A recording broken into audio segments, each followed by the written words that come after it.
यह कहानी सत्ता के उस खेल की है जहां सिंहासन तो एक होता है, लेकिन उसे थामने वाले हाथ कई बार अपनों के खून से रंगे होते हैं। रतनपुर एक संपन्न रियासत थी, जहां के राजा विक्रम सिंह अपने न्याय और पराक्रम के लिए जाने जाते थे। राजा के दो पुत्र थे, बड़ा बेटा आदित्य और छोटा बेटा विशाल। आदित्य स्वभाव से शांत, कूटनीतिज और प्रजा का प्रिय था, जबकि विशाल महत्वाकांक्षी, उग्र और बल के प्रयोग में विश्वास रखने वाला था। जैसे जैसे राजा वृद्ध होने लगे, महल की दीवारों के भीतर सत्ता की सुगबुगाहट तेज होने लगी। राजा चाहते थे कि आदित्य उत्तराधिकारी बने, क्योंकि उनका मानना था कि सत्ता तलवार से जीती जा सकती है, पर शासन केवल चरित्र से होता है। विशाल को यह बात नागवार गुजरी।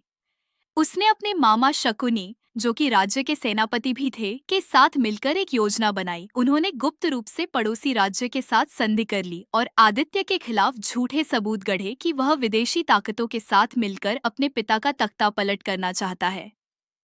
एक रात जब पूरे राज्य में उत्सव का माहौल था, विशाल ने राजा के कक्ष में जाकर उन्हें भ्रमित किया। उसने कहा, पिताजी, आदित्य ने सीमा पर सेना तैनात कर दी है और आज रात ही वह आपको बंदी बनाने वाला है। राजा को पहले विश्वास नहीं हुआ, लेकिन जब विशाल ने जाली पत्र दिखाए तो राजा का दिल टूट गया। उन्होंने आवेश में आकर आदित्य को देश निकाला दे दिया। आदित्य के जाते ही विशाल का रास्ता साफ हो गया। कुछ ही महीनों बाद राजा विक्रम सिंह की रहस्यमय परिस्थितियों में मृत्यु हो गई। विशाल अब रतनपुर का नया राजा था। सत्ता हाथ में आते ही विशाल का असली चेहरा सामने आया। उसने भारी कर टैक्स लगा दिए ताकि अपनी विलासिता पूरी कर सके।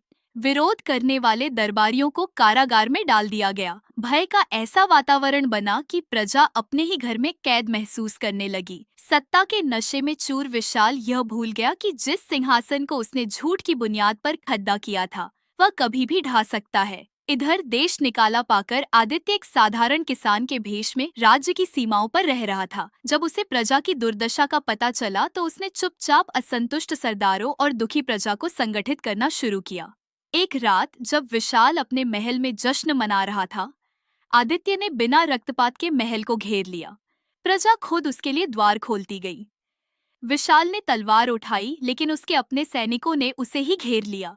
सेनापति, उसका मामा, अपनी जान बचाकर भाग निकला। बात तेज। आदित्य ने विशाल की गर्दन पर तलवार नहीं रखी, बल्कि शांति से कहा, सत्ता वह नहीं है जो तुम्हें दूसरों पर अधिकार दे, सत्ता वह जिम्मेदारी है जो तुम्हें दूसरों का सेवक बनाए।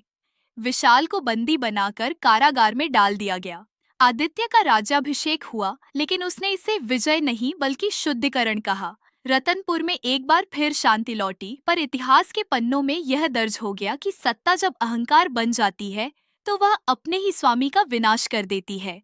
अगर आपको यह कहानी पसंद आई तो प्लीज़ लाइक, शेयर और सब्सक्राइब करें। Thank you.